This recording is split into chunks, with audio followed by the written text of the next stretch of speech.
And welcome everybody to Teamfight Talkshow. Here we are, we're back again. DoA here along with Frodan, and our guest today, none other than SpicyAppies, coming off from a qualification for the Midset Invitational second place in Challenger Series this weekend.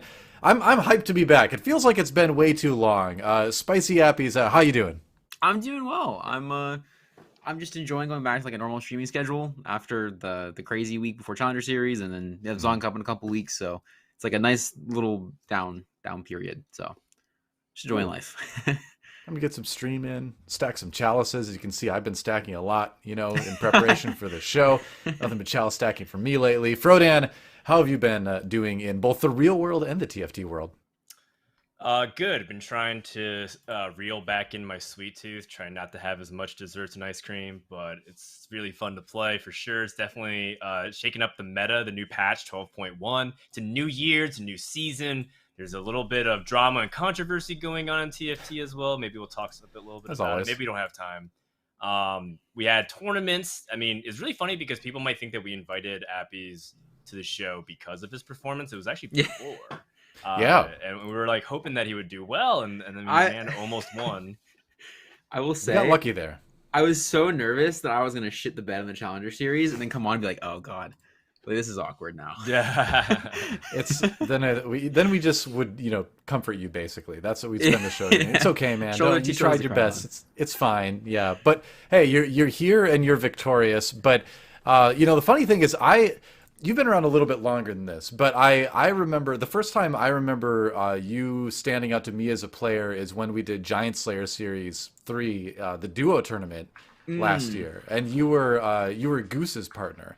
And that was I feel like that was the first time I had ever like really gotten to watch you play, and I was like, this SpicyAppies guy is pretty good. But you had played in a few tournaments before that yet too. Yeah. I played in a lot of open qualifiers. So I started competing, and I think set 4, because like set 4, 5, 6 have been Challenger, and then like I could qualify for these bigger events. And I just like open brackets. I was terrible historically, and like set 4, set 5. Just I think it was a mix of a lot of things, but I was not very good. So I had been competing, but while I was like top of ladder, I wasn't doing very very well in tournaments for a while. And then I had been talking to Goose. I think his parents stream, and then like he had raided me a couple times, so we were well acquainted at that point. And then he reached out to me with the duos tournament, and that's where people started to kind of hear about me, I think. So after that tournament, like, do you feel like that's when things kind of started popping off for you a little bit, or you started getting, was it more confidence? Like, how did we get from like there to here as far as your level of play, excelling in tournaments? Like, was there a change, or was there just more grinding? What was it? Yeah. I think after set 5's competitive season, I was really frustrated. Uh, I the two tournaments, the two open tournaments. I remember one of them was on the Vayne patch when Vayne 1 could win games, and then the other one was on like the Redeem patch where it's just Lux everywhere. And I was like, I wasn't really enjoying the game, but I really wanted to do well, and like, I loved streaming, and I loved, I just loved everything about TFT and streaming and stuff, and I couldn't really do anything about I felt like I couldn't do anything about my performances, but I wanted to do something better, so I just kind of decided to grind, put my nose to the grindstone for this set. Actually, there's a tweet I pinned from like the day before the set came out or something, where I was like, I'm gonna be one of the best players this set. I'm gonna grind my ass off, do the do. Wow. And I actually prepped for tournaments, and I think I've gotten a lot better. I honestly, I think even from like Piltover Cup to now, I've gotten like twice as good. So it's been a journey, but I've just been enjoying the game a lot. So feeling very Hard to happy. argue with the results for sure. Dan, do you have any questions for SpicyAppies before we pick an augment for today? I mean, I got a lot of questions. It's I know you're busy stuff. in chat right now, but yeah. I'm getting memed on by Soju right now in chat. The dude literally just like drops 2 pastas and pieces out for 10 minutes. I have questions, but let's go ahead and get the augment because I think it's related to some of the topics that we have today. We got a lot of things to talk about. Let's do it. Well, here are today's augments. Chat will get to choose one of these, and just as augments modify your game in Teamfight Tactics, chat gets to modify our show with augments as well. So why don't you take us through these, Frodan? All right, so it's set 6 again for people who haven't really been able to tune into much Teamfight talk shows because I know we've been taking a little bit of breaks. We're gonna give you the opportunity to vote in chat for something that is going to be happening for the show, and we have to do it. There's going to be some light ones. For example, we have Scholar Heart here as a second option, where we're going to share an interesting historical fact. It's like something that doesn't really affect the show.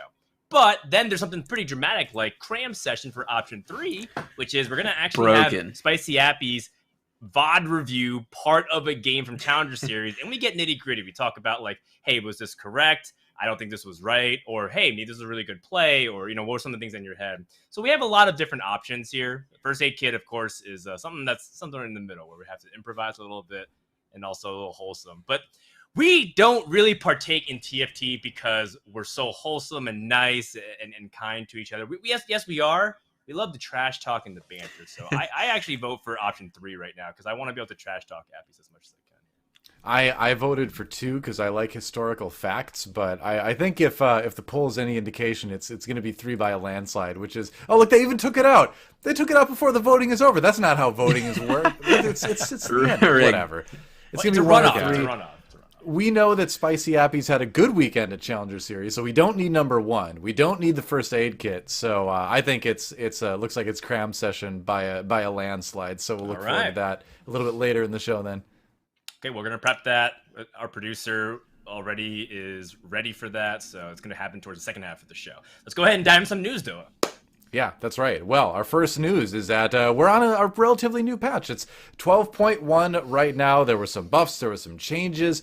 The big thing I think that has emerged in 12.1 so far that I've been noticing is the chalice meta. Everybody's stacking chalices again.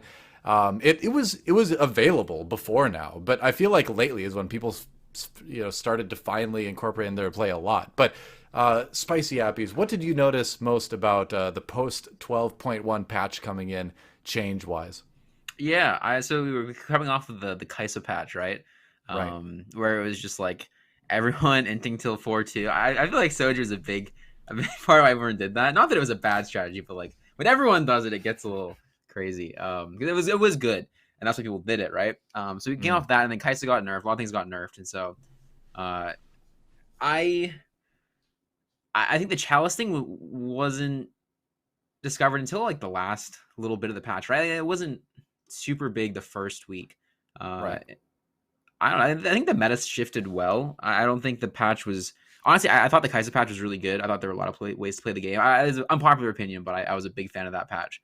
I just played Arcanist and Victor every game. That was uncontested. And just, but yeah, I think a lot of the nerfs were justified. I think the Kaisa nerf might have honestly been...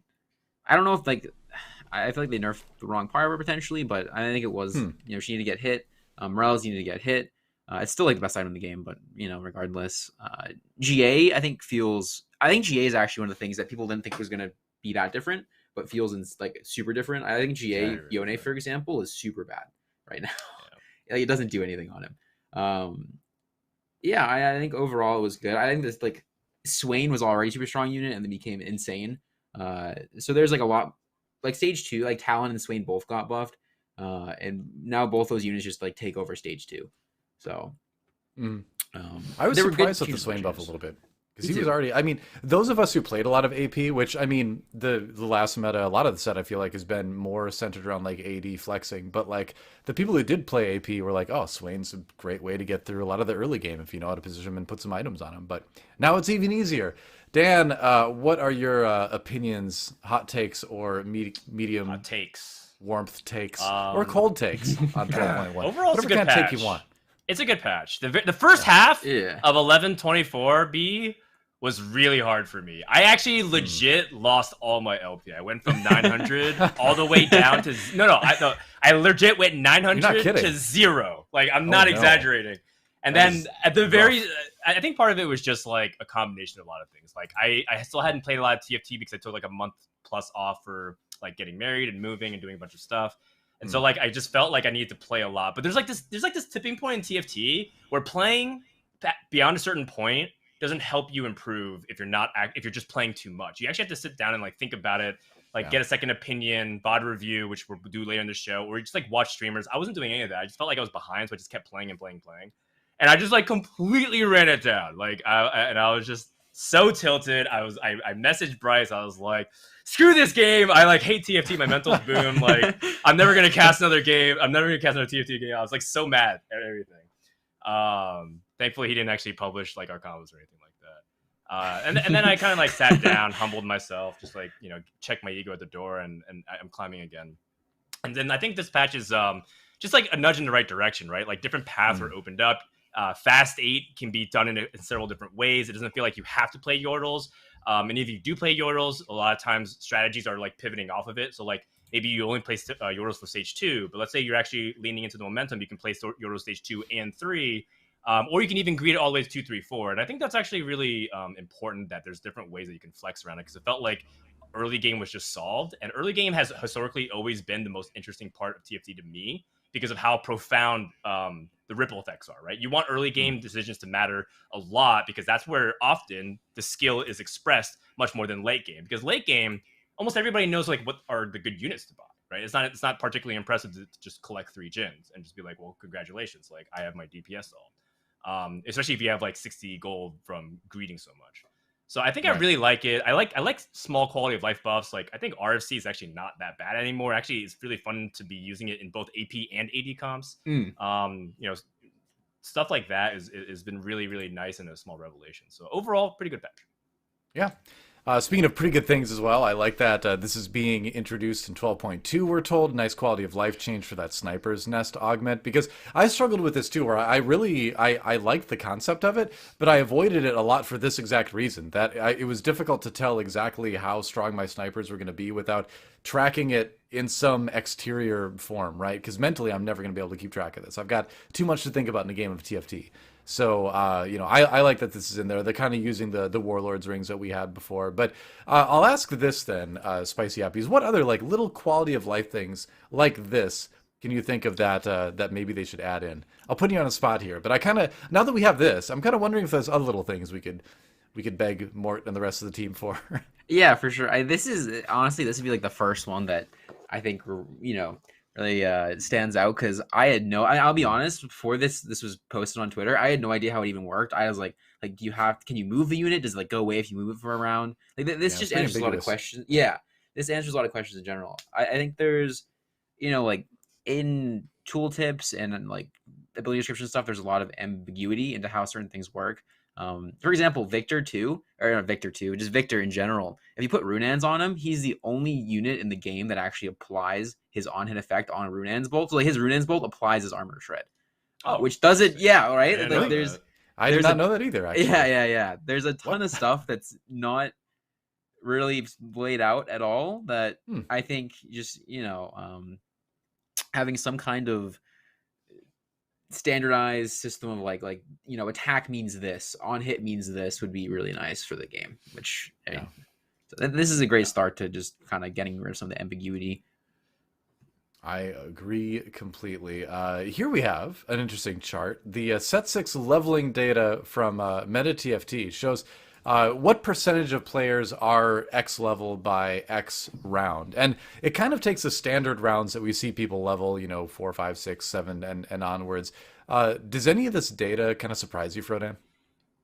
Yes, I think the biggest surprising thing for me is that 60% of all players are level 6 by 3-2, which means either you're telling me that 40% of players are either re-rolling at 5 or they don't understand what their F key does. There's no way. They're like these are diamond players. These are diamond players in TFT. As someone who on stream forgot to level to 3-2 on 6 I don't want just 2 days ago. It happens, all right? It happens sometimes. It blows my mind. And then these diamond players go in chats and they feel like they have the authority to speak about like, well, why'd you level there? Why'd you level on 3-3? I will say, so I recently did a 24-hour like unranked to whatever stream, and in Diamond, and then like I got to Diamond because the servers went down, and then I started playing on that account. It's like a Vi reroll 1 trick, right?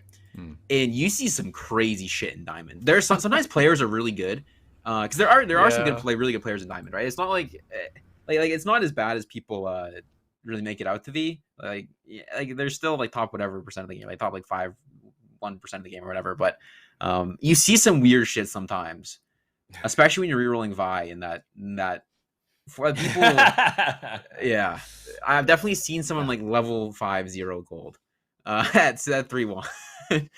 Having hyper rolled for Ligma and then missing. They went, they played back. They played Preds a lot back in set 2. That was like the way they did it, and they came back this set. They just tried it again. I don't blame them.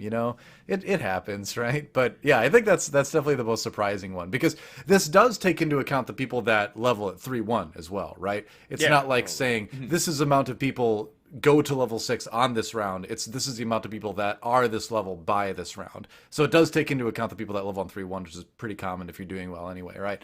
So yeah, I wonder. I mean, it's just a lot of 1 and 2 cost rerollers, man. It's just all those like Kassadin 3-star rerollers out there.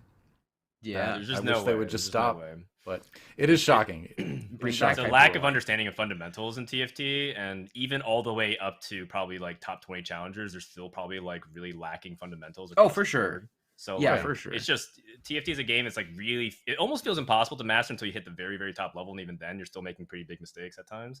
And so it's like even in Diamond, there's just like egregious mistakes being made every single game.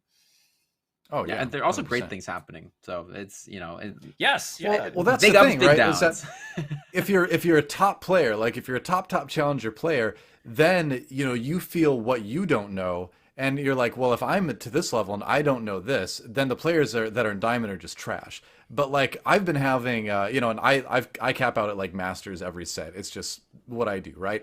And I help lately. I've been helping some people that have never played Teamfight Tactics before at all get into the game, and it is staggering like how much stuff you take for granted, even getting to like Diamond Masters, that these people just have no concept of. Like, why should I put Caitlyn in the back line? Is she less safe in the front line? It's like it's stuff like that, right? So when you get to Diamond, you do have at least like a medium level. Players who think no, not Diamond players. No, these are the players who are just starting TFT, not Diamond players. I'm saying when you get to Diamond, you've at least reached like a medium level of game knowledge, I would say. Yeah. You're not absolute trash at Diamond. You know, like a mediocre level about the game at that point. People are testing things out too. I remember when I was Diamond, I was like first time Diamond in set 3, like a little bit towards the end of it. And there were galaxies, and there was this one galaxy called Trade Sector where you just get 1 free reroll every turn, right? And so I was D4. I'd been hard stuck for like a week, and I was like, okay, I have an idea. This is my idea. I decide that every single game I'm gonna roll once every round. It's like Trade Sector, but it costs 2 gold. I was 8th like 6 games in a row, and then I was like, okay, that's not the way to play the game. But you have to test shit like that out, if you want. Yeah. It was super bad, but now I know. Now we're doing that again. Yeah, but it does contribute to like the Dunning-Kruger effect of TFT, because getting Diamond in TFT, it's in the same client as League of Legends, and people want to equate their Diamond border status, which is a different thing in itself, by the way. We'll talk about it later. And so they equate like, a Diamond player at Summoner's Rift is a very skilled player, relatively speaking, compared to others. Although that's definitely been made easier in recent times. And so in TFT, comparatively, it feels like a giant chasm. And that's what people like Milk, for example. Milk talks about how it's just way too easy to climb in the early mid stages of TFT, relatively speaking. Yeah. Mm-hmm. It's interesting. I think the method in which people learn TFT and like what concepts become more important at what level is something that's been explored already a lot, but it's something that I'm sure will be explored a lot as time goes on, and it's always a fascinating thing to see people's learning processes. It's cool because we're all learning too. Anyway, neat piece of data to take a look at. Let's also take a look at some neat data. It's the first ever TFT power rankings. Frodan, you and Bryce are responsible for this, this thing of beauty / this monstrosity. Like, what is this? Tell us all about monstrosity. This. How dare you? Yeah, it's a polarizing thing. I'm trying to represent both sides of, I said it was magnificent, also monstrosity. Jekyll and Hyde a little bit with a power ranking like this. DoA is salty that I left him off my top 15. I would have I didn't want to be in this. That's okay. I would not have contributed well. I'm like that Aegon guy's pretty good. I liked his reroll stuff before. Oh, voting for me? Oh, okay. And now the challenges are back. Yeah, I'm not good either. Soon, right? That's true. I mean, hey, I've been climbing fast with playing AP again, man. I'll be up there next time. So this power rankings is basically kind of a reflection of what top thinkers in the community feel. It's very reminiscent of how Smash Bros. Scene, for example, do their rankings. And the reason why is one, there's not a lot of tournaments that happen in TFT. And so when you try to say who's the best player in TFT, people usually use ladder or they use like the 3 tournaments we get all set to help justify that. I want to add another variable to the mix. 2, it feels like top players and people who are highly engaged in the scene, there's only like a couple casters, and Gangly's in it, who also does like interviews, and he does a bunch of data research about the tournaments.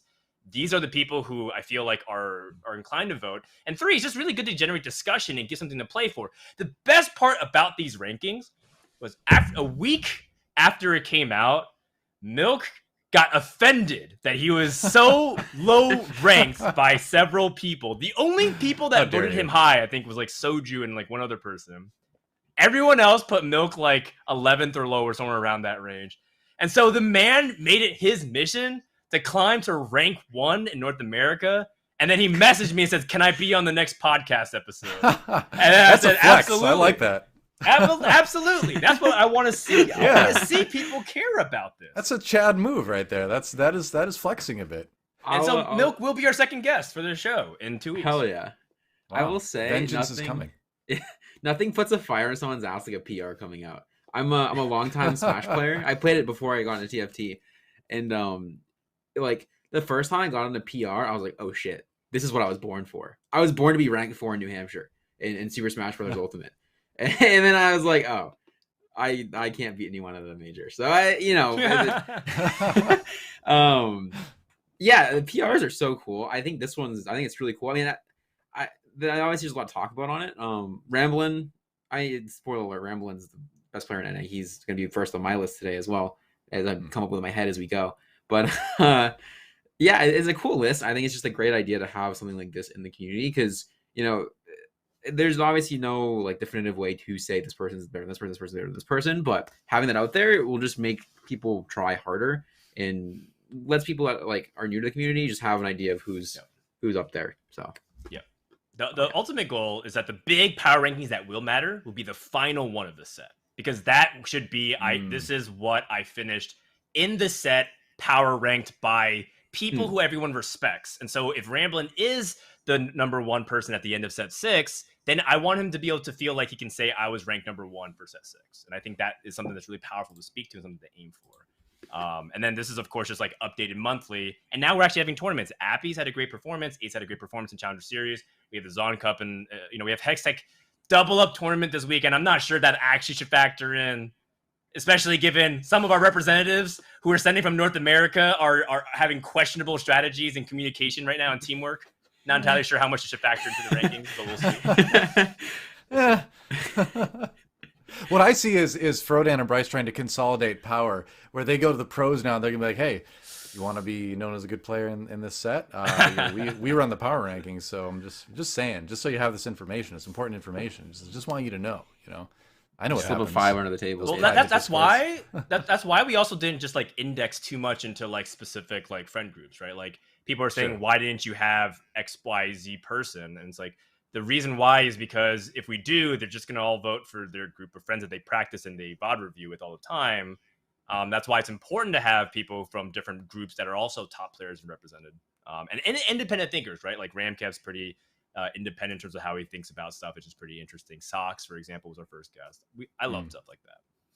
It was a great show. Like if there are people out there that have not watched, definitely go back and watch the first one, but then watch the next episode of Don't Talk If You Don't Know. It was a really great discussion between that and Gangly's video about the best tournament player. There's been some great like discussion about how to rank TFT players at all, and it's been fascinating. So that's cool. Definitely go watch both of those videos.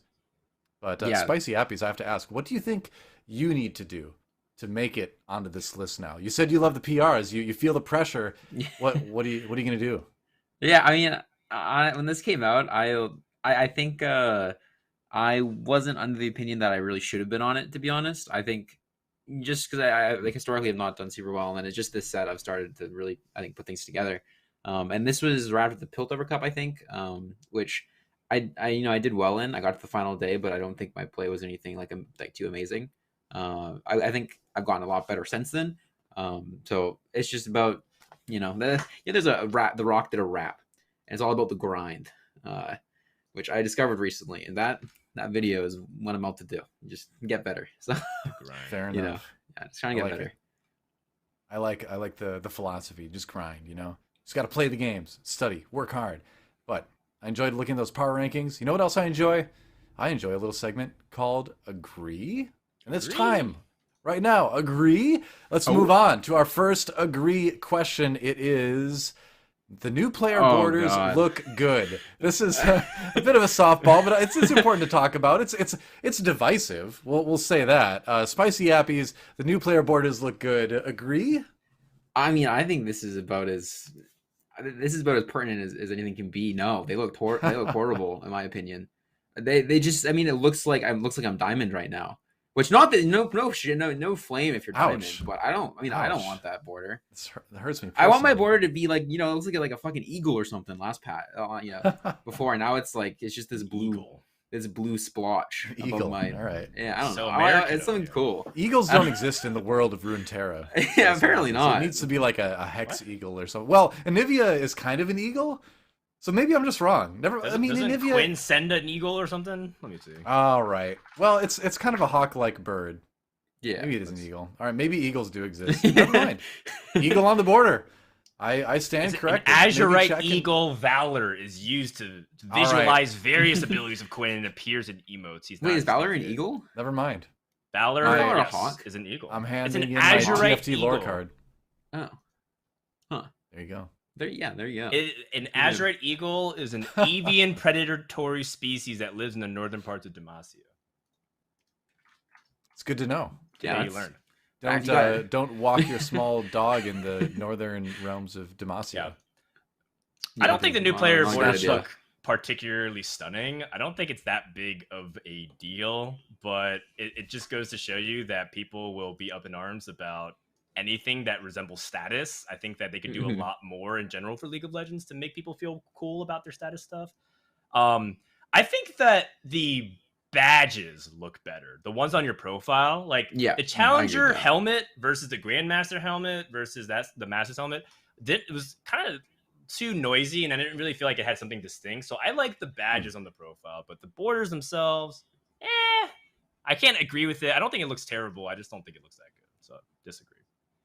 All right. Good man. Well, this is they gave you both, but more okay, there we go. I am a hard disagree here. You know what? I have a degree in art. I was a graphic designer for a year. And I know that right now the trend is to make everything sleek and minimalistic and all that. But what about the core concepts of epic fantasy? What about crazy looking armor with spikes popping out all over and shininess and chrome and glowing eyes and all that? Like, that's what the old borders had. They had a feeling of epic fantasy. These ones make me feel like they're trying to sell cars. So I that's just my opinion. I think from a design standpoint, sure, you made it sleek, you made it look modern, you made it what the man likes these days in 2022, but you've lost the epic fantasy soul that those old borders possess. So, you know, at the end of the day, it's not a huge deal, but it does hurt me in my artist's epic fantasy loving soul a little bit. So hard disagree from me. Can we do a new poll in chat? Can we do a new poll in chat? This is spontaneous. No one voted for this. No one asked for this, but I'm doing it. Right. What do people hate more? The art on set 3 PBE, this was Galaxies, when they changed things to be more mobile friendly. It's a good question. Or do they hate the new player borders more? What do they hate more? I want to know. Let's go through this. I like this. Move on to the next agree. We'll do a poll. All right, we'll figure out all right. So agree number 2. But they have to run the agree 2 poll. You're making it hard on our producer, Dan. Prismatic augments have become more frustrating than fun. Agree? SpicyAppies? Okay, I will say I'm like the biggest for fun player probably that you'll find, and I mean I don't know if anyone watched Hunter series, but you saw me like slam an Imperial spat on a Ziggs too, so I can play Imperial Swain in the mid game. I don't know, I just love anything that makes the game more interesting. So in my opinion, prismatic augments are super fun, and I actually think it's hard to get augment diffed even in prismatic lobby. I think people have very strict ideas of what they can and can't play, but you know, I don't think there are that many prismatic augments that you can't top 4 with. Most of the time, you there's something you can't get first with, obviously, from 1-4, but there's some, I think it's hard to get one that you straight up can't top 4 with.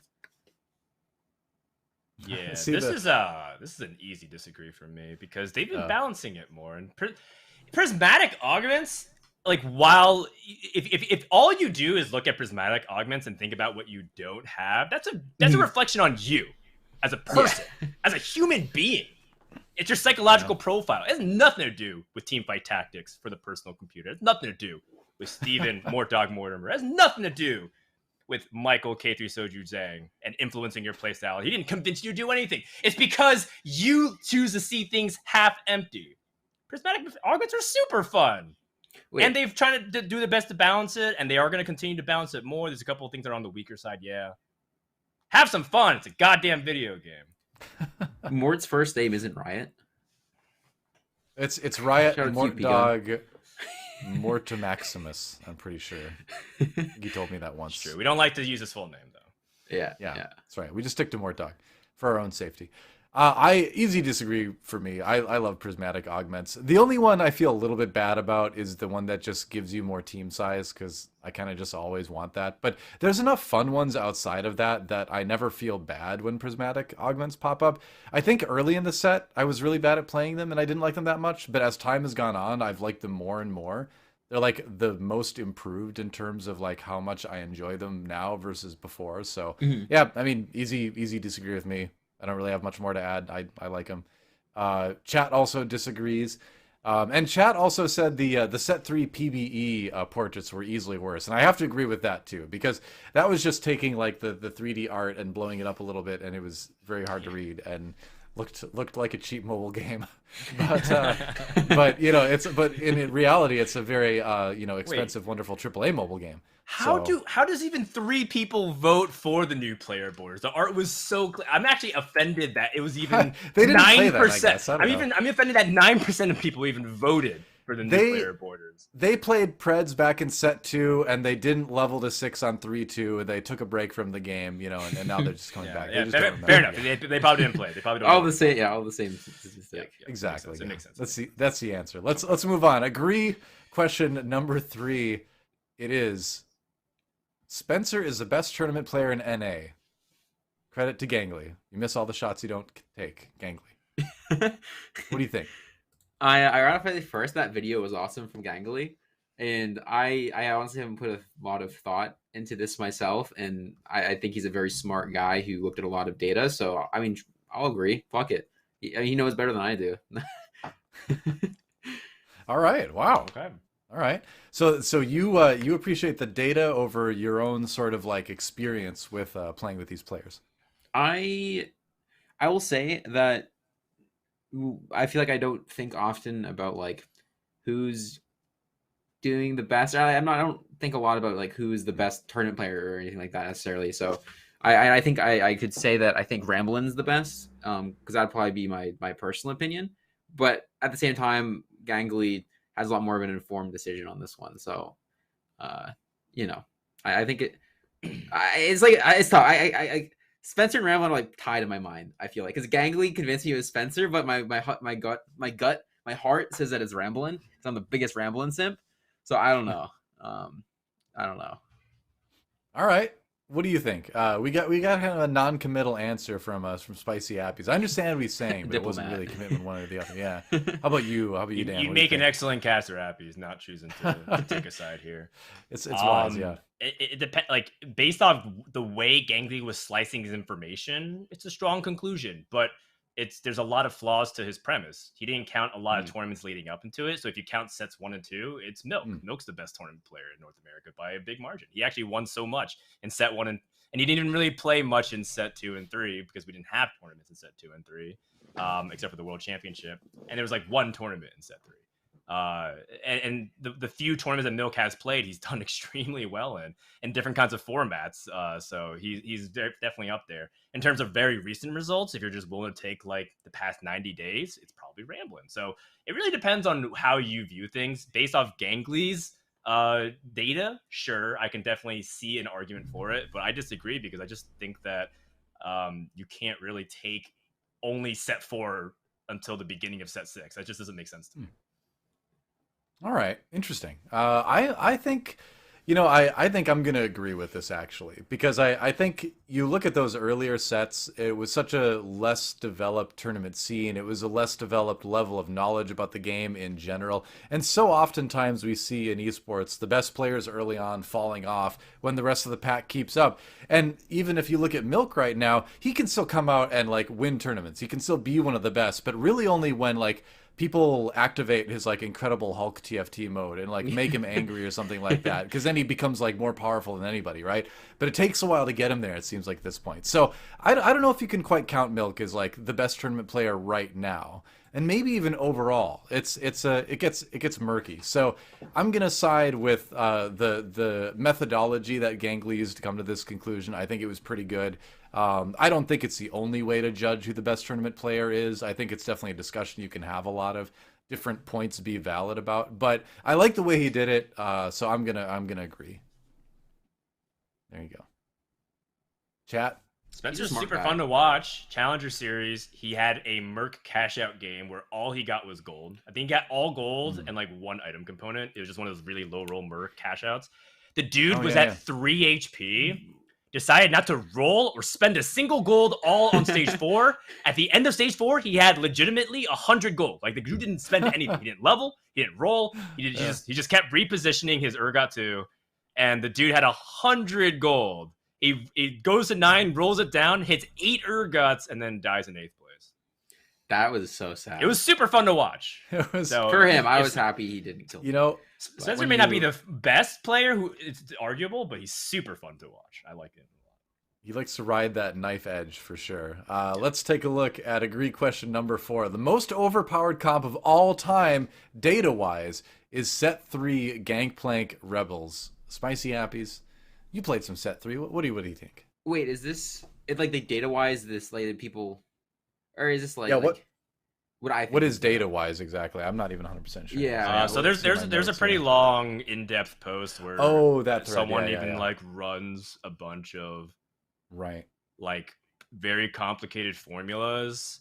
Honestly, it was a little bit too over my head. There were so many numbers and percentages and decimals that it kind of blew my mind. But the idea is that when you put them all together, there's definitely some clear outliers of like something that's really broken, like Blender, for example, or set 3, like mech stuff. But like GP Rebels was like such an outlier that it almost doubled second place in terms of like its power score. So it was one of the things that was like so blatant that it has to be crowned most overpowered comp. Okay. The question is, do you agree with this concept, or do you think it like Okay. I disagree that this was the most OP comp of all time. I haven't played every set, but as I played, I think my opinion, the most overpowered one was just Forgotten patch on set 5, or maybe it was LeBlanc as well. Like Forgotten, you could just stabilize on it. It was just so fucking broken. Half the Bobby was it every single game, and that was probably the most broken comp in my mind, just because of how accessible it was and how easy it was to play. And I think Rebels GP was not consistent, and while like you could hit it, and like you had 4 ice cream cones and a rabbit on your GP, and you got 4 fawns off of a GP blowing up a board. That was great, but like I think consistency has to be taken into account for how broken a comp is. Because the most broken comp in the game is probably like 5 3-star 5 costs in a but you don't hit it every game, obviously. So yeah. Okay. All right. What do you think, Dan?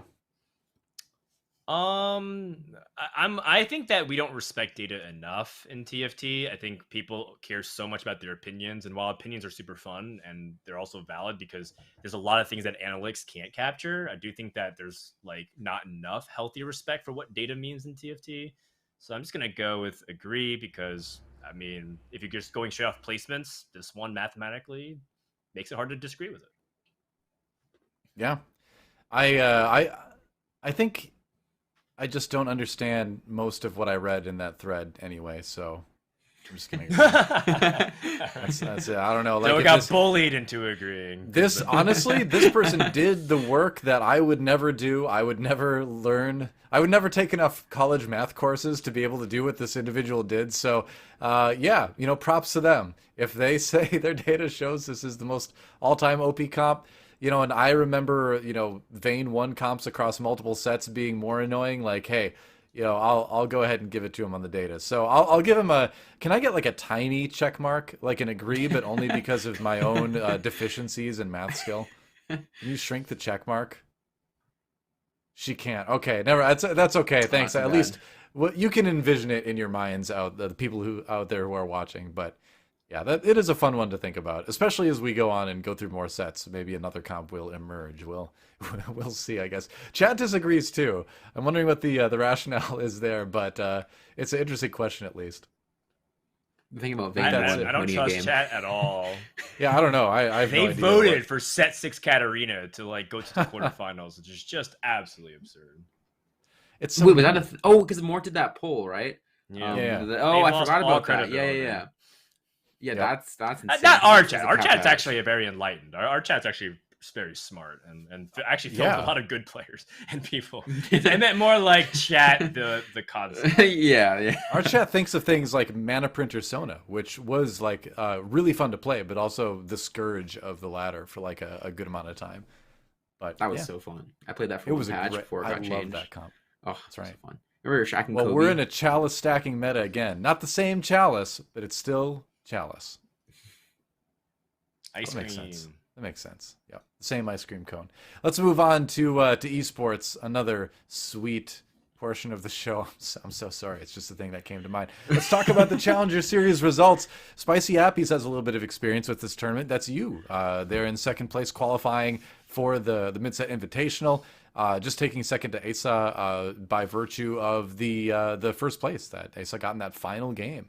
But tell us a little bit about your experience playing this tournament. Obviously, it went pretty well, but what was the vibe overall? When I was watching you, you seemed very chill throughout the whole time. You did not seem nervous when I was watching your stream and you were playing those games. Yeah, I think I was very comfortable until it got to the end of every game, and then I choked over and over and over again, basically because I had the nerves. And that's something I want to work on a lot. But yeah, I think after day one, so day one, I had a game plan going in. My play style in general is just strongest board, play like a very whatever the game gives me, I'll play, and then we'll go with the flow kind of style. In day one, I did that. I did a lot around Innovator. I think I played a ton of Innovator day one, and it was like I think I was like 7th the first game, and then went like 3-3-3-3-4 or something. It's something like 3-3-3-4 or something. And the first game, I feel like I felt like I barely played because I was so nervous the first game, and then after that, I game 2 went around. I just played my own style. I did well, and then game 3, I loosened up a little bit more. I felt good again, and then it was just kind of I felt like I could just kind of relax, enjoy the game, play my own style, and then I was good to go for day 1. And then day 2, I felt like I had a lot to prove going to this tournament because just I want to do a lot to prove to myself more than anything. I think I wanted to prove that I can hang and that I could get better at the game because I feel like I had gotten a lot better at the game. And then day 2, I think I changed my game plan a bit. I watched all of Setsuko's VODs. I watched some Kurum's. I watched a lot of day 1 VODs and saw what was wrong, what I was doing wrong. I watched all my VODs as well. I saw that my openers just weren't really.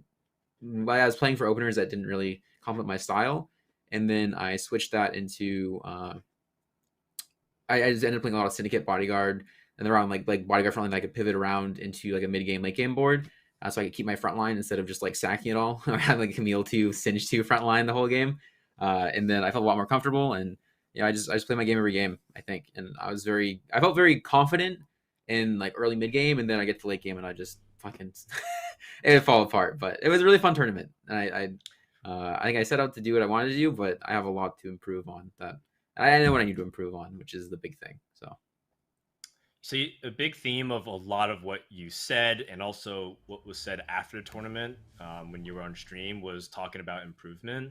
What do you think was the biggest source of improvement for you personally? Because the reality is everyone's trying to improve. Well, most people who want to win and compete are trying to improve. So how do you out-improve other people who are also trying to do the same thing? Yeah, I think the first thing you have to do is just find a style that I think you won't be good at the game if you're not having fun with it. Personally, that's my philosophy. I know there's people who don't have fun at the top level, but so I've always tried to play a style that I find enjoyable, which is really just like play the game again, play the game whatever the game gives, whatever the game gives me. Do cool shit, and just enjoy the game more than anything.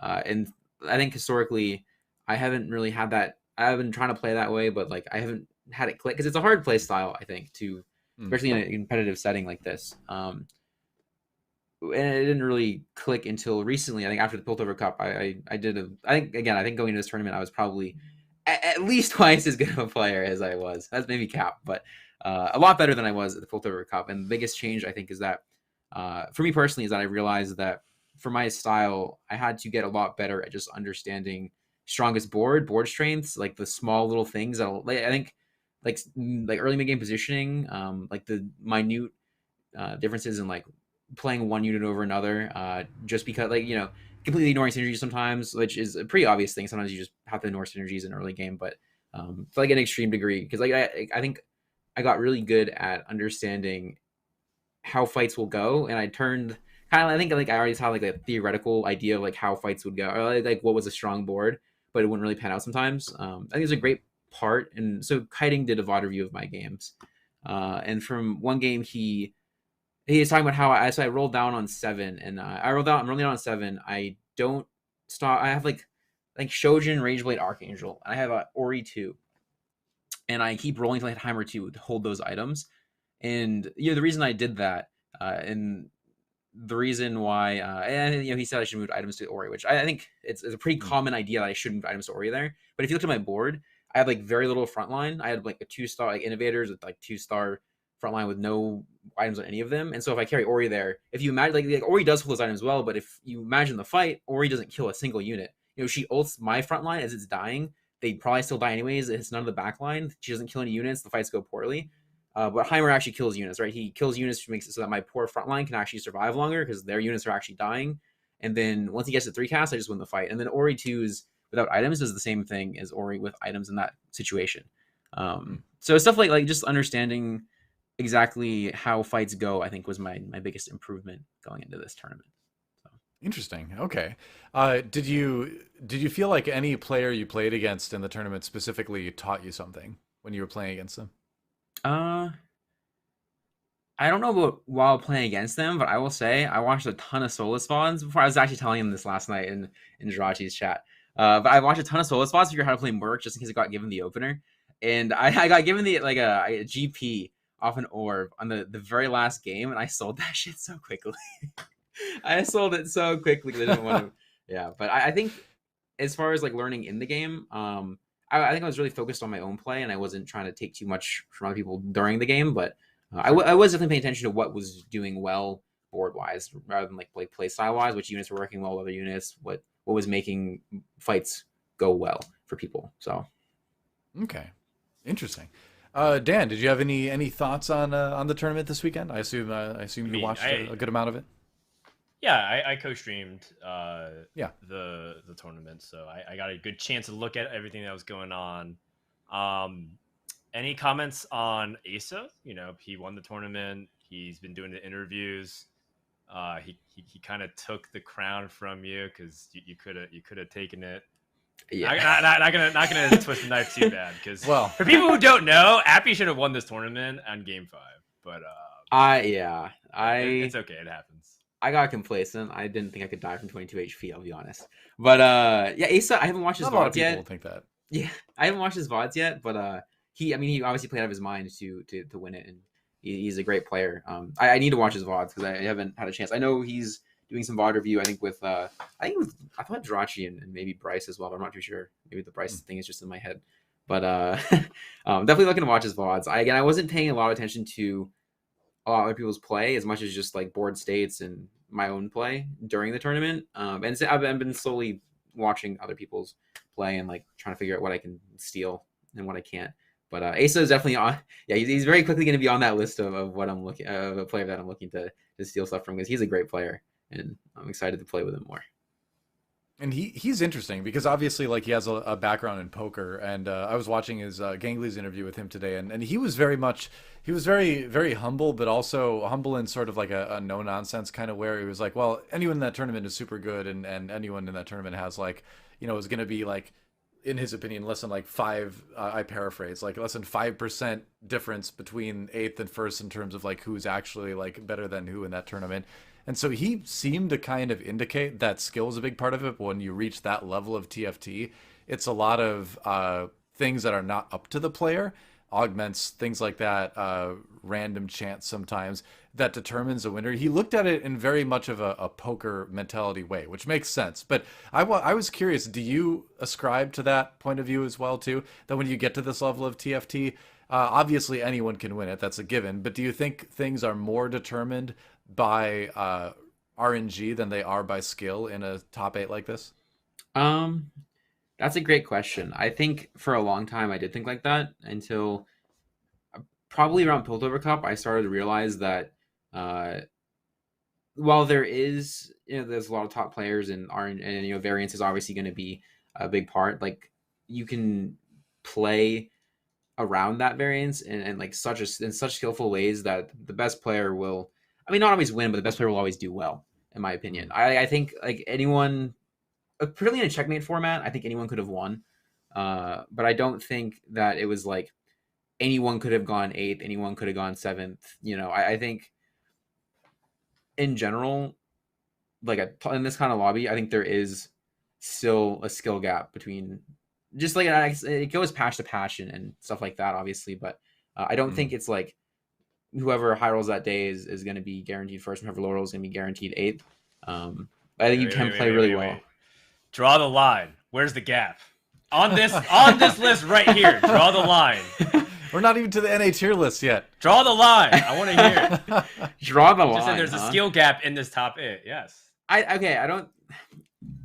think it obviously changes day to day. I think No. Personally, okay, I won't. No backpedaling. Only forward motion. I think I played better than everyone in that tournament, personally, except until the end of the game.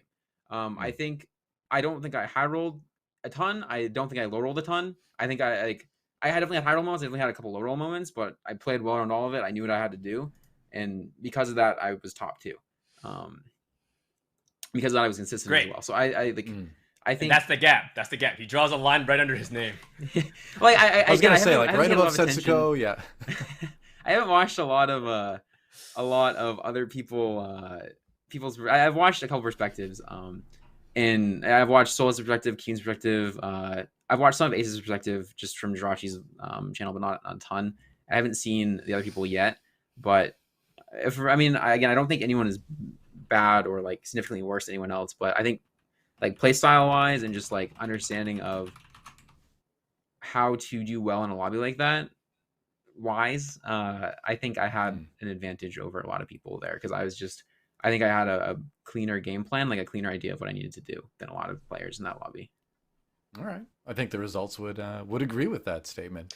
But we've got a lot more esports to talk about, so we should move on. Yeah. This could be a whole separate podcast in itself. Maybe exactly maybe it what the Don't Talk If You Don't Know podcast is dedicated towards, stuff like that. There you go. Well, future guests, maybe episode 3. Hex Tech Havoc is coming up this weekend. It's the Double Up tournament, a subject of much excitement and maybe a little bit of controversy too. But it's going to be fun to watch either way. SpicyAppies, what's your take on this coming up? Excited? What do you think about Double Up as an esport versus solo? I just want to get your general opinions here. Yeah, it's cool. It's fun. I love Double Up. I mean, I don't. So I played it only a little bit. I most recently played it with my Ligma one-tricking brother, and he forced Ligma and sacked all of our HP, and we went second. But yeah, I think it's a really cool mode. I think the tournament's going to be great. I mean, international tournaments are always cool, especially when we don't have them very often in TFT. It's once a year. There's no MSI is not like in league where like you have a bunch of international competition. So I'm super excited to see like Ramble and Robin. I'm watching some of Milk and Soju, and hopefully they. I think Soju's not enjoying the game mode that much, but hopefully he enjoys it a little bit more, and the tournament goes well for them. I think they're obviously well cracked, and they could definitely go super far and Double Up. So hopefully they will. But I think it has a lot of potential for sure. I'm excited to see what happens. Too bad for who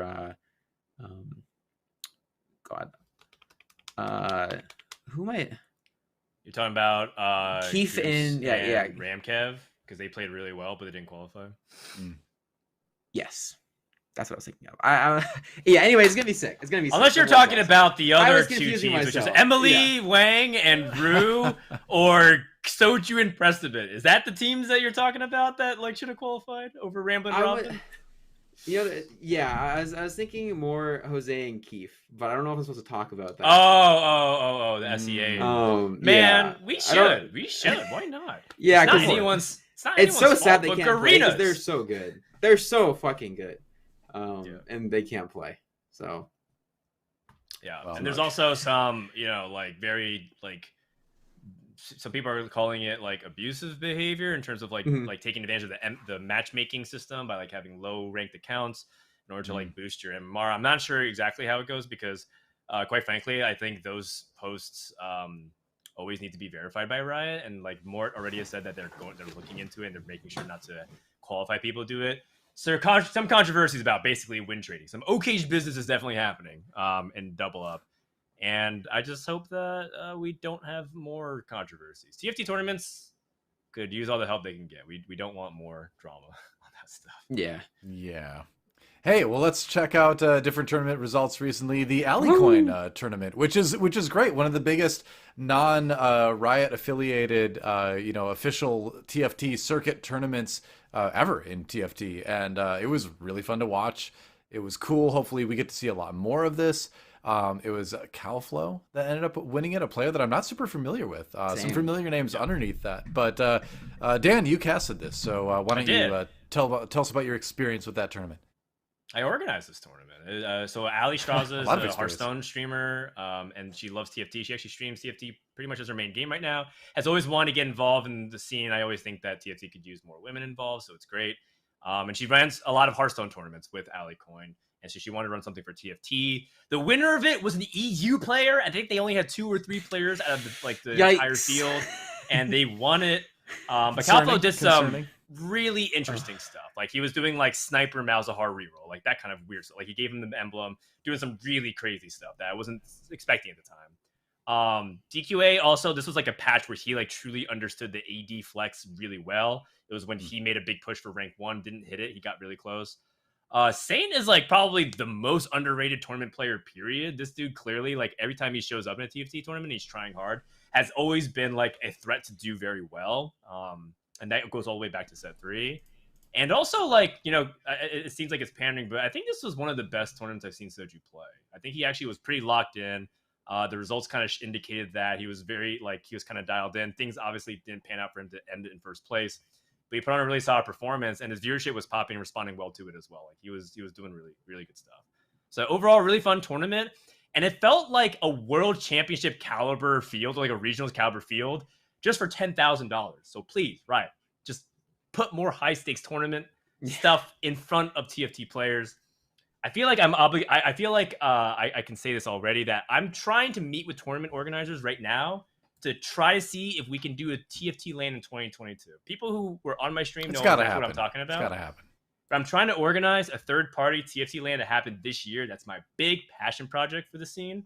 On top of course, launching the podcast and doing Teamfight Talkshow and casting stuff. I want it to happen. I want it to be high stakes. I want it to be in person, because I'm realizing that we've developed a lot of close friendships in TFT, and most of us never even met each other. Right. It's actually kind of it's mind-blowing that like TFT never had a true chance competitively because the pandemic hit when tournaments actually started. And so I really want this to be something that we can kind of band together. And when tournaments happen, it's a fun celebratory thing where everyone comes together. So it's I haven't seen Frodan in person in a TFT related thing since set 2. Oh my god. That's right. That was the last time we had a LAN. Fandom Three Legends, years ago. 3 years ago in 2019 is when we had every player in, and there was a set 2 invitational with Skara and Dog and Hafu and Byron, rest in peace. They gave him the cool Nike Air Force Ones that was TFT themed. Do you remember that? That was 3 years ago. That was the last time we had all competitors in person in North America. I guess in Europe they had the Double Up offline event that happened, but that didn't get a lot of publicity, and I actually didn't watch much of it. They just come and win our tournaments, I guess. Yeah, take our money. Oh. Well, hopefully we do have a lot more tournaments like that, and hopefully we find. I mean, as someone who's been casting for 11 years, it has been like soul crushing to be casting from home for like 2 full years now. Mhm. I got to get back in the arenas. I got to get back with the players and the fans. It's like that's where all the life of esports is. So hopefully we can finally do it this year. Fingers crossed. But either way, we still do have a good tournament to look forward to. Not this weekend, but the next weekend, January 21st through 23rd. It's going to be really cool. Zon Cup. Yeah, I don't know. Just another TFT tournament coming up. Can't wait to see it.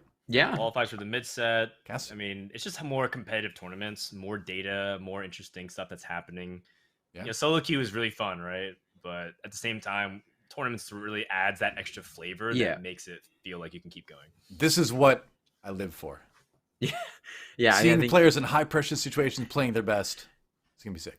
yeah, this has been a great month for player and caster both, right? Player, caster, viewer, everyone. It's been such a like competitive event packed month for TFT, which is something we can't say very often. So Zon Cup's gonna be a great cap off, I think. It's gonna be there are so many storylines in the scene right now, so many people up and coming, so many like big names either doing well or there's so much going on that it's just so fun to watch and participate in. So Zon Cup's gonna be amazing for sure. Yeah, exciting stuff. All right. Well, I think that's our esports news. It's time to move on to everybody's favorite segment. It's the NA tier list. So, SpicyAppies trained a lot for Challenger Series, obviously, but there's one thing he trained more for. He prepared more for, and I think it's right here in front of us. It's the NA tier list. So let's hear it. It all comes down to this, as casters like to say. Number one's Ramblin'. All right. That's where all my thought went for this tier list. Number one is definitively Ramblin' in my mind. And I think I think so. It's Ramblin', probably Milk would be my next one. I've watched a lot of everyone playing recently, so I feel like I have a decent idea of how good people are. I'm not gonna include. I'm definitely not gonna include Asa or myself on this list anywhere. I don't know, like, not that we would be top 10 regardless, but I don't think there's enough data, and I don't, I haven't watched Asa play a ton yet, and I don't want to like. I'm still trying to make sure. I'm still trying to prove to myself that I'm getting better, so I'm not gonna totally bark down that tree. Sure. But Ramblin', Milk, probably Pocky is my number 3, I think. Pocky's so good at the game. This might be the highest anyone's ever ranked Pocky. He's so fucking good at the game. Including himself. He doesn't actually put him this high. He's so good at the game. It's actually insane. I love Pocky. I actually think you and Pocky have so much similarity with how you view the game. It's very fun. Yeah. You have I respect him. I respect his play style so much because I think we do play very similarly, and we both just I think it's pretty obvious that both of us just enjoy the game a ton, which is my favorite thing to see in a player. So I think after Pocky, it's probably Socks for me. Okay, I would say. This is like all-time Socks or current form Socks? That's the thing about this tier list, right? I'm trying to include both. Like in a tournament right now, I would expect Ramblin', Milk, and Pocky to do well. In like Socks is obviously playing real ladder. I haven't watched him play a lot. I don't know if he's been streaming, but I haven't caught any recently. I know he didn't do too well in the Challenger Series, but I don't know how his games went because I haven't watched him yet. But I mean, it's Socks, so it's hard to say that Socks is ever not. I mean, he's been top of ladder consistently, and obviously ladder and tournament are pretty different, but ladder definitely is meaningful, I would say. So I would put Socks there. So wait, okay, who's left? I'll give you some time. I'll give you some time to think. I want to say that so Bryce Esports Law is one of my closest friends, and I've been watching him very like I train with him. We're like kind of practice partners. We VOD review all the time, and we try to improve the game together. The man puts so much effort into raising his baby and his family while still running his law firm and also doing all his passion projects like esports awards, chairman, stuff like that. It's so impressive to see dads still put in as much time, the few hours that they have, and still get this much mileage. It's so incredibly impressive that Sas can still be as high level as he is when he has a baby, because babies change everything. Because everything you do, it's like it's kind of like an augment that debuffs your ability to play the game, like at any juncture. So for any like parents who are raising babies and also climbing to their desired rank, whether it's Diamond, Master, Challenger, whatever it is, it's just hats off, much respect. I watching the process up close because I live in Seattle now, and I even help out sometimes with their family stuff. It's just crazy to me, man. How do you have a baby and climb the top 10 challenger? It's just incredible. That's insane. Then I remember him. It was on. I think it was on Don't Talk If You Don't Know. Right? He was talking about how he plays better when the baby's around because I think he was talking about how he was like the baby was away for a weekend and he couldn't play. He like lost like 1 billion LP, which is insane to think about. Yeah, so cool. It's like being down a prismatic augment, and then because you're not sleeping as much. You're much more distracted, and you're not as caught up because you don't have as much time to invest. It just feels like you're so behind. Yeah. Is everything about it? I think my number 5 probably has to be Setsuko. I mean, he's very good. He's very, very good. He did really well at Challenger Series. And he's just an impressive player all around. Agreed. Okay. Setsuko's been definitely doing really well lately. Agreed. I feel like I can't agree with the Spencer thing earlier if I don't put Spencer pretty high, like relatively high. So I'll put Spencer at 6th, I think. Fair enough. It's true. And then this is tough because I know who I have to pick. So I will say I don't know where these people line up, but the rest of it's unless I'm missing someone. Tell me if I'm missing someone big from here. But I think my last 4 are going to be a mix of Solus, Soju, Kyun, and Kevin, Remkev. Am I missing anyone big? I don't think so. Seems reasonable. I mean, people, you're missing kind of like some people that have like always eternally been around this list area, like a Kyun or Robin. my webcam frozen over. Oh, Robin. Oh, I forgot Robin. Robin songs. Oh, God. How did I forget Robin? Oh, this is too hard. Oh, God. I think a lot of people like forget Robin right now because he was so good Robin's so in good. set 5 No. that Robin, people are like, well, he's not reached the ultra high heights of set 5, so he must have fallen off. It's like, no, he's still really, really good. He's just not getting like 5 firsts in a row or something now, you know. Sorry, give me 1 second. Let me reset my camera real quick. My apologies. In all fairness, I think set 6 has been like a little bit harder for Robin compared to a little bit, maybe, yeah. Other sets. It feels like his grasp has like he's still obviously a very strong player, but like he hasn't had like the kind of insane results he's had previous sets. Yeah, I think you could make an argument for him on this list, but you know. Oh, I 100% Robin should be where on a lot the of list. people put him. I would put Robin probably. Okay, I don't know why my cam is not fixing itself. Because I did reset it. We'll just pretend that you're. It was Robin cut the cord to your webcam. I'll put Robin probably. Okay, there we go. I think it might be better now. Maybe. Yeah. I would put Robin as probably 6. And then I'd move everyone down. Oh. Okay, so Kyun's bumped off the list. Kyun does not deserve to be top 10 after what happened during Challenger Series.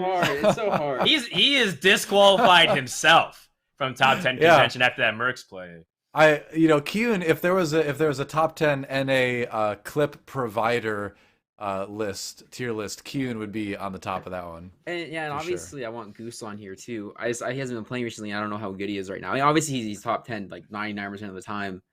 I haven't seen him play in a bit, but God, it's so hard. Okay, Ramblin', Milk, Pocky, Socks, Setsuko, Robin are my top 6. I'm gonna say it's after that. It is going to be, we'll do. I've been watching a lot of Soju lately. I do think he's playing really well this patch. But Solus is playing really well too. I think 8 and 9 are probably interchangeable, to be honest, in my mind. And then, I mean, I'm watching a lot of Kevin, obviously, as well, and he's cracked as usual. So I think this would be my top 10, but I have such a hard time ranking people. I think Goose could be on here very easily. There are so many players who could be on here very, very easily. So. Yeah, Pokemon could be on here. She's playing TFT now, obviously. There you go. Bebe should be on here somewhere. I would say this is probably my list. This is probably my list. Great. Solus, Gap, K3 Soju. It's tradition. Yeah. Yeah, All it's right. tough. So everyone's really good right now is the thing, right? I think it's very hard to make a list like this because everyone's very good, and it would take a lot of VOD review and a lot of just watching people play over like for hours and hours and hours, like what Bryce does to have an idea of who should be where. But I do feel very confident in my top five, I would say, my top six, and then from there I'm not too sure. So All right. Well, you gotta lock it in at some point. And this is as good as a list of any. And always good conversation too. The thing I love about this set is I feel like it supports so many different play styles that we have more absolutely fantastic players than we've ever had before, you know? mhm. Because you can have players that are good at one thing and players that are not good at another thing, and everyone's finding a way to excel this set, which is pretty cool to see, it seems like. Yeah, So I like it. But it's a big it's melding time. pot. Yeah. It's time to honor our agreement from earlier. It's time for the augment to come into effect. It's time for a cram session as we review a bit of a VOD from Challenger Series that happened just this weekend. So I'll bring that up there. This is Alright. from your POV, it looks like. And let's just jump into this. Yeah. You remember this game? I do. Oh, yeah, you have to remember this game. Yeah, it's the Imperial This is Spat the Ziggs cool game. Yeah. I think. All right. Why is it cool besides the obvious on the screen? I mean, so this game was I started the game out with Salvage Vin. I forgot what my options were, but I was like, I'm gonna have fun in this game. I took Salvage Vin, and so I had like Shiv Sword, and then like a Ziggs pair, and I took Ziggs with Spat off of Carousel because I had a Swain 2 already. And so the thought process was that I'll just play like Imperial until mid game. If I get a Spat at any point, then I get another like an augment Spat, like Spat augment. Then I can make a fawn later on and just pivot off and just win streak around Imperial Spat. And it went a lot better than I thought it would go. But it was a dizzy game. Yeah, it was a cool game, but a very dizzy game, I would say. I think I remember you even saying that at the end of the game, that you just felt like that the whole time. Yeah, I watched Another a lot Imperial of games over the crest. weekend. Wow. Hey, yeah. Well, that's clearly the pick here. I don't Yeah. know. Is there ever an argument for Exiles? I know people really like Exiles right now in terms of just like they think it's really really strong. I think without Salvage Bin, maybe. But in this board, like I'm gonna have I know I can get Fawn here, and like even if I take Exile, I probably still get a Fawn at some point, and then I'm playing Fawn with Exile or Exile with Fawn, and it gets really awkward. So True. yeah, the whole game plan in this game was I had this early Swain 2, and I knew I needed Spats with Salvage Bin, or I wanted Spats, and so I think a lot of this was based around the 2-4 decision to take the Spat Ziggs off Carousel, because a lot of it is just like me playing really. This is a I level up here to beat Spencer's board. I think Spencer's one playing Sincere. Maybe it was Setsuko, but I think it's actually Setsuko. I level up to beat his board, and I think I win by like the tiniest little margin. Uh, That's good. That's good. Scrap shield is like really important to get to your team because like there is this. So like Swain doesn't immediately cast. So like sometimes his second cast doesn't come out because he's like in the middle of like summoning his little animation. So sometimes that extra shield makes all the difference in the world, and he stays alive for like the entire fight instead of dying. yeah, Before a second cast. yeah. it's this really getting one- to feel like in a lot of comps, like you feel bad if you don't have scrap some way. I mean, especially if you're playing more of an AP angle, like having the Blitz Janna on your team at some point or throughout the whole game to have that shield. Feels bad if you don't have it now. yeah, When and you're- Echo's when you're just in such a good this- unit. When you're in this spot, what's like your item prio of like what you're trying to do? Because Salvage been so open ended. You have 3 bows like committed plus like 2 swords. So it's like it feels like a lot of redundancy in terms of your components. Yeah, so I think I got double bow drop off of creeps this round. I had Shiv Imperial Spat, and I got 2 bows and like a belt or something off of creeps. And I was like, because I was originally going to play Oh. AP still more than likely, and I start thinking about items around that point. I take TF there for the power spike, but 2 I know I need a Runans to make out the 3rd bow, and I have double sword Right. from Imperial Spat. So I'm already thinking like Runans, Deathblade, RFC, and I'm playing whatever AD unit I can find. So a big part of me leveling to 7 was to just see 4 cost AD units in my shop, because I know that I need to pivot around 4-5 here, and that if I do it without any direction, I'm gonna like sack around for free. Interesting. So yeah, I'm just looking for shop odds, and I'm definitely thinking AD after the double bow drop, and then Cloak is just I knew it was a TF2, and then I knew I needed a Runans for this board.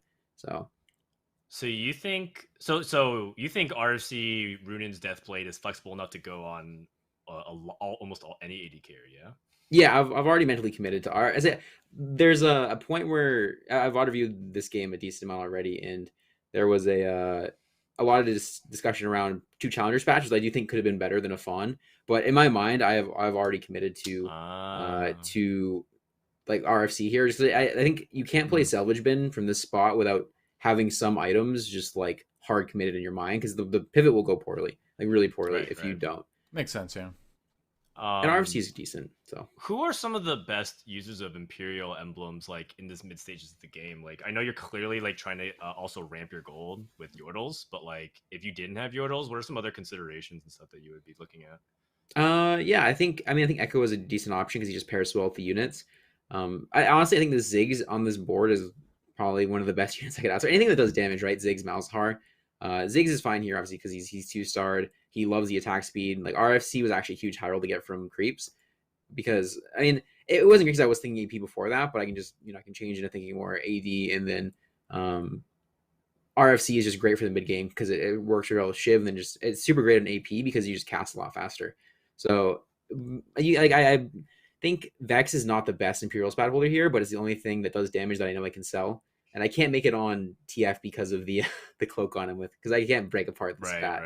So it's just I think Ziggs here is fine. Like anything with damage will do well with an Imperial spat in this spot. Okay, is this a 4-2 or 4-5? It's a 4-5. Yeah, I think I hit a Yone. I hit a Yone pair in like one of the next 2 rounds, I think, and then I like sell this Urgot and just full commit to Yone. So basically, whatever my game plan here is, whatever I 2-star, whatever I get a pair for first, I'm going to sell the other thing and then just commit to it. So I can again roll down in one turn and have it be relatively okay. So otherwise, this is gonna be the most scuffed pivot ever in my mind. If you could choose, what would you pick?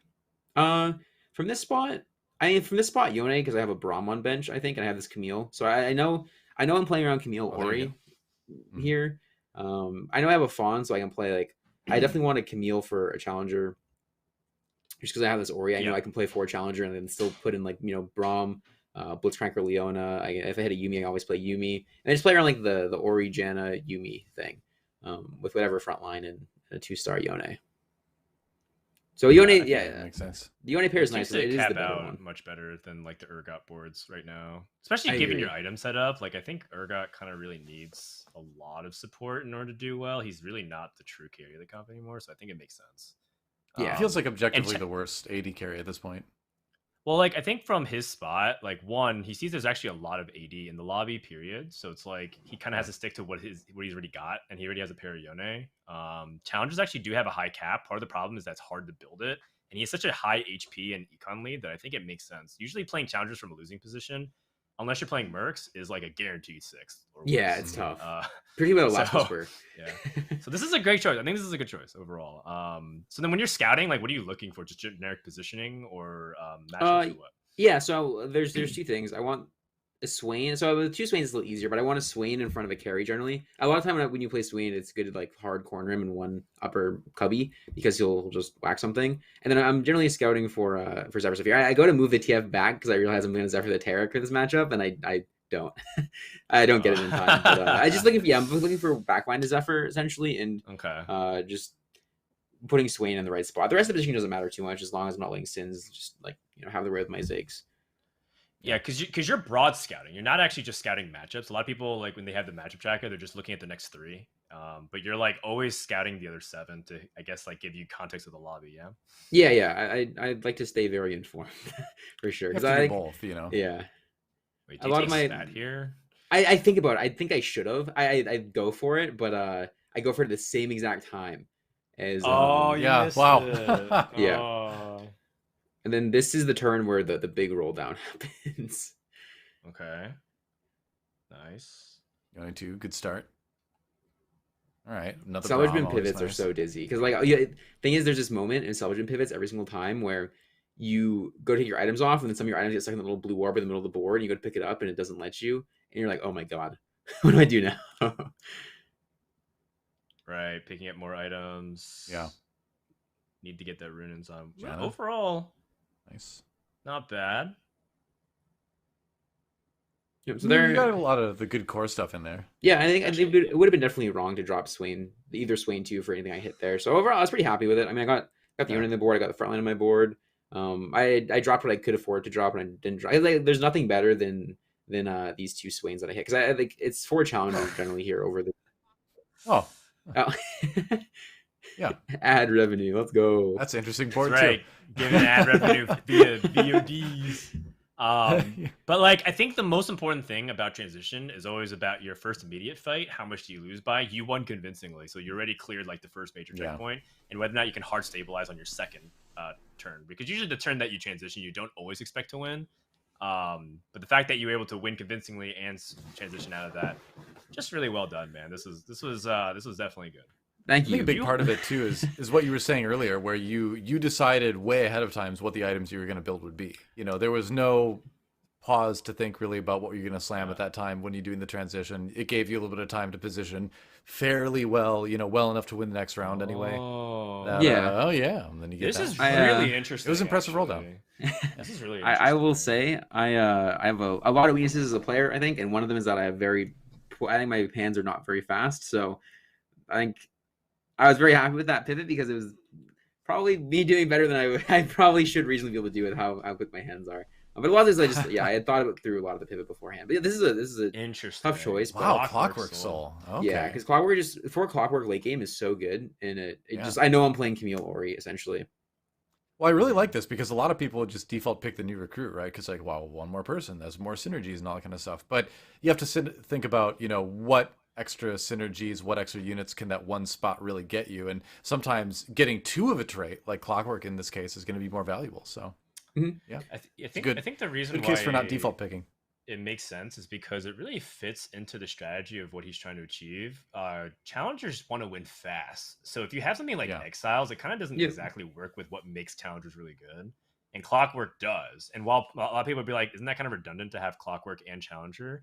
It actually allows him to start adding in really important support, like things like the Yumi and Janna, and he gets to even tech up if he needs to, right? Because one thing that people still aren't doing very well in lobbies is like, if there's a lot of AP, like Chalice Slammers, you need to start building more enchanters, because I've seen so many like 3-star Challenger boards even just lose to like Lux because they can't kill Vex fast enough, and then they don't have any enchanters, so Lux actually bursts and she gets like the double crit, and then you lose. And it's like, how did I lose to this board? They just have like a Vex 2 and a Lux 2. And it's like, it's because you don't have enchanters. So I think this is actually a really smart pick. I like it a lot the more I think about it. Yeah, I'm playing for a very quick fight. I do think I misplay a lot of this next stage. I didn't play a ton of challengers until basically the day after this tournament. But so I thought I wasn't very strong here, which was, I mean, I definitely should have been aware of it. It was a huge misplay. I roll a ton here. Yeah, I shouldn't be rolling here. I roll a ton, and I barely get to 9 because I rolled so much here when I didn't need to. So that was one of the big misplays this game, which I mean I can attribute it to the fact that I don't play a lot of challengers, but I should have known for sure. I was definitely also nervous. With RFC Yone, you actually have a lot more positioning options instead of just having to go left or right, because of RFC just gives him a lot of different opportunities to engage at different angles. So like, for example, if you engage, a lot of people like to middle back their carry, especially if they're playing things like Jace and Jhin, like in late game situations, they're trying not to get like hooked. If you RFC the middle from Yone, he's likely to send his clone to the back and hit that. So there's a lot of different like interesting ways that you can interact with RFC with Yone specifically. Because I think a lot of people just think like, oh, I just want to go on a side, right? Because it's like the least angle of engagement, and Yone's the safest, and also you can kill a carry that's weak side. Yep. Yeah. I definitely had a lot. There's a lot. I've watched that game. There's a lot to think about. There's a lot. There's a ton I could have done better. Which I know is obviously. I think I do think I played the best out of anyone in that tournament. I mean, obviously Asa won, but I think I played really well. I don't think I was the best player on every day by any means. Right, there are a ton of great players in there. And I think even if I think I played the best that day, there was a ton I did wrong that day, which is exciting that someone can do well in a tournament and not think and then like know that I have a ton of weaknesses and that have a lot I need to shore up. But that's the exciting part about competition, is that you can always get better. So Yeah, for sure. It's the exciting part about just playing in general. It's fun to get better like that. But we need to move on. It was neat to see that part of the game, though, to transition from the Imperial Zigs into finding the Fawn, into the roll down that went very well. But now it's time for Mailbag. Here's a question from Horsa himself. You're a player who's improving rapidly. Was there specific aspects of your game that you feel you have improved, and how did you achieve that? Good question.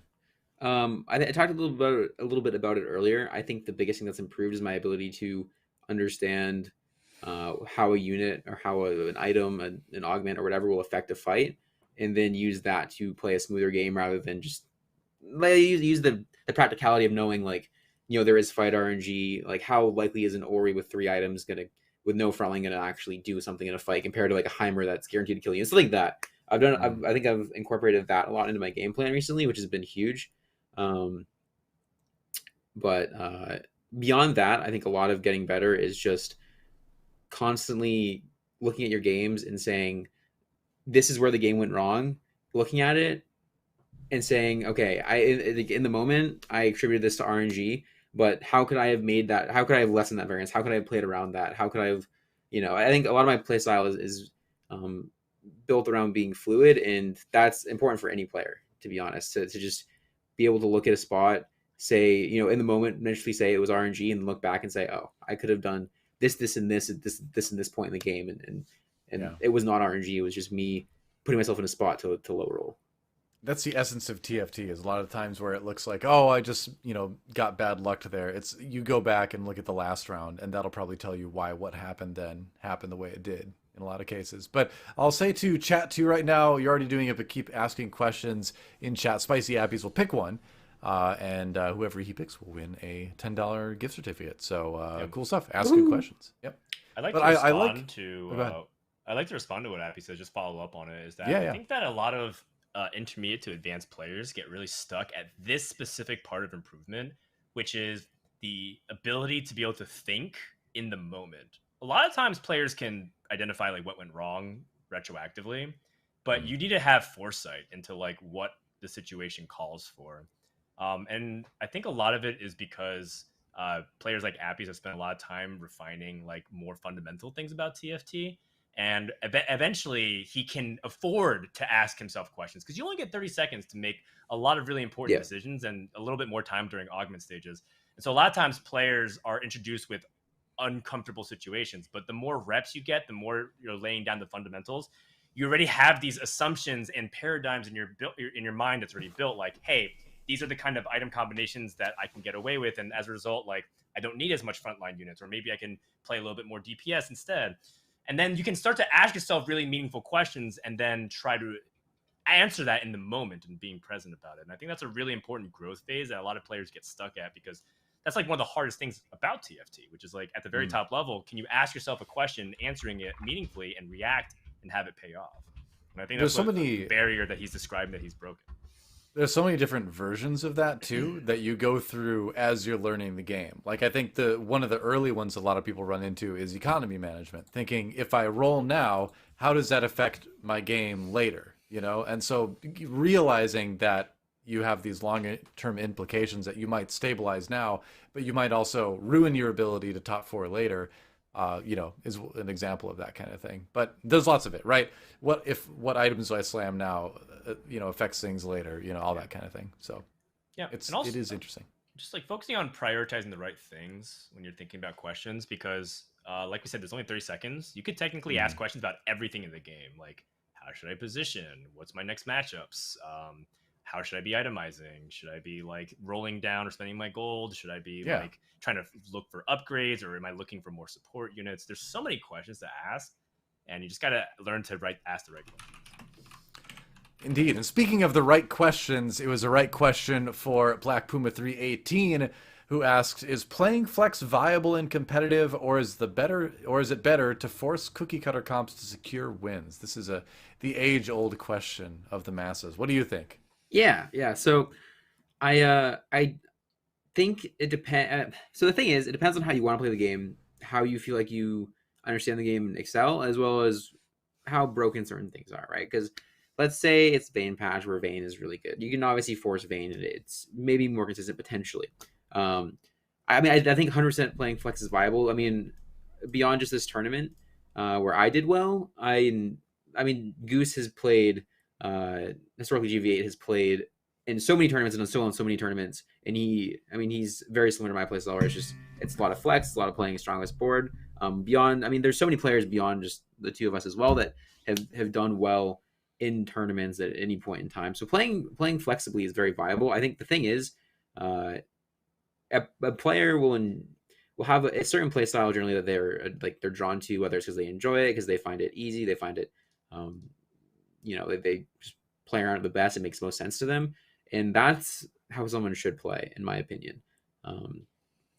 I think a big hurdle for me to overcome was deciding to really commit to trying to play the game the way I wanted to play it, and then eventually finding a breakthrough. You'll eventually break through, and you'll find a way to make that work as long as you put the time and effort in.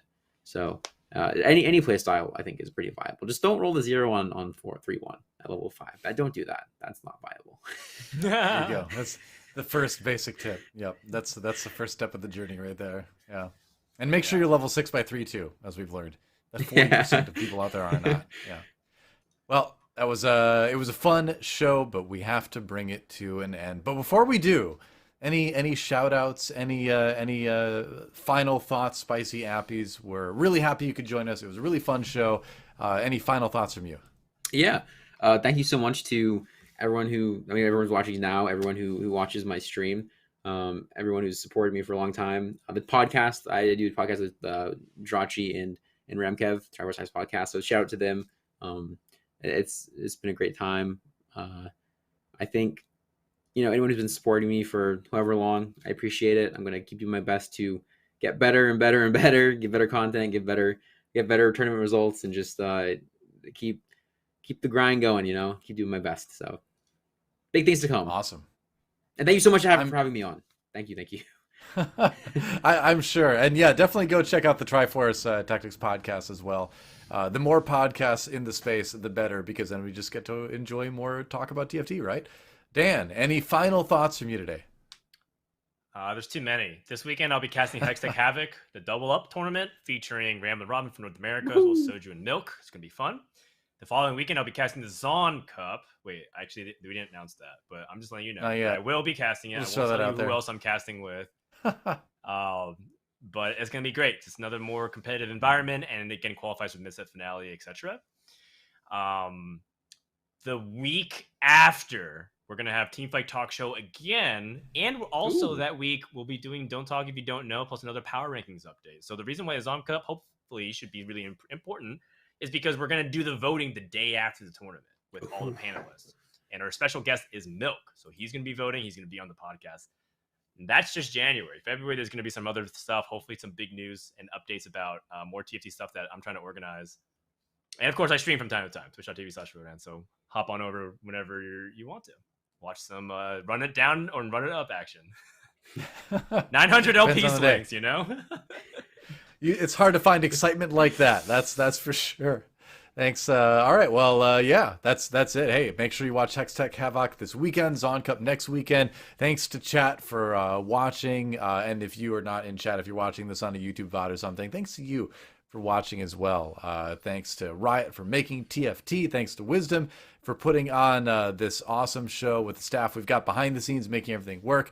I'm streaming now too, so twitch.tv/ggdoa, 3 p.m. Pacific time, pretty much every day of the weekday. I'll be, slowly climbing with AP Flex back to Masters, where I think I belong, but we'll find out in a week or two, I guess. But check that out if you have time too. But that's going to be it. Thanks again for watching, everybody. We'll see you next time on Teamfight Talk Show. Until then, play a lot of TFT, stay safe, be excellent to each other. We'll see you next time.